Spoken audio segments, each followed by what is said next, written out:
2026 বিধানসভা নির্বাচনকে সামনে রেখে কালিয়াগঞ্জের সংগঠন মজবুত করতে অঞ্চল ভিত্তিক প্রস্তুতি শুরু করল তৃণমূল কংগ্রেস। বৃহস্পতিবার বোচাডাঙ্গার আর ঘরার জেলা সভাপতি কানাইয়ালাল আগরওয়ালের উপস্থিতিতে কর্মী সভা ও যোগদান শিবির হয়।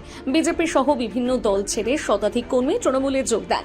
তাদের হাতে দলীয় পতাকা তুলে দেন নেতৃত্বরা। সভায় উপস্থিত ছিলেন নিতাই বৈশ্য, লতা সরকার, হিরণময় সরকার, অসীম ঘোষ, সুজিত সরকার, তপন দেব সিংহ এবং রামদেব সাহানি প্রমুখ।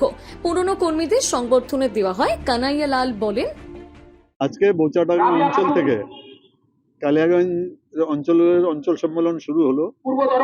সব নেতৃত্ব এখানে উপস্থিত ছিলেন।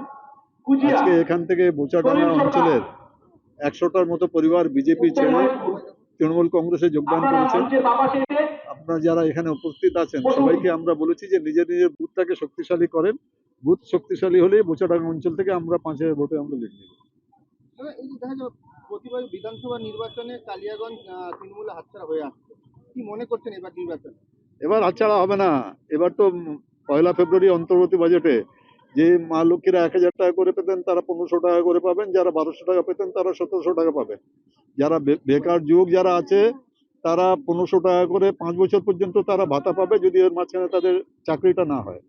যে কৃষক ক্ষেত মধ্যে যাদের কোনো জমি নেই, এতদিন কৃষক বন্ধু নতুন প্রকল্পে যাদের 1 একর জমি ছিল তারা 4,000 টাকা পেতেন, 1 একরে যাদের বেশি ছিল তারা 10,000 টাকা পেতেন।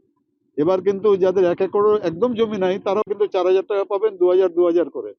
আশা কর্মীদের বেতন বাড়ানো হয়েছে, ICDS এ যারা আছেন সহায়িকা কর্মী তাদের বেতন বাড়ানো হয়েছে 1,000 টাকা করে। ভিলেজ পুলিশ আছে, গ্রিন পুলিশ আছে, সিভিক ভলেন্টিয়ার সবারই আমাদের মুখ্যমন্ত্রী মাননীয় মমতা বন্দ্যোপাধ্যায় অন্তর্বর্তী বাজেটে 1,000 টাকা করে বেতন বাড়িয়েছেন। তো মানুষ তো বুঝতে পারছে যে মমতা বন্দ্যোপাধ্যায় এত কাজ করছেন, ভোটটা কাকে দিবে।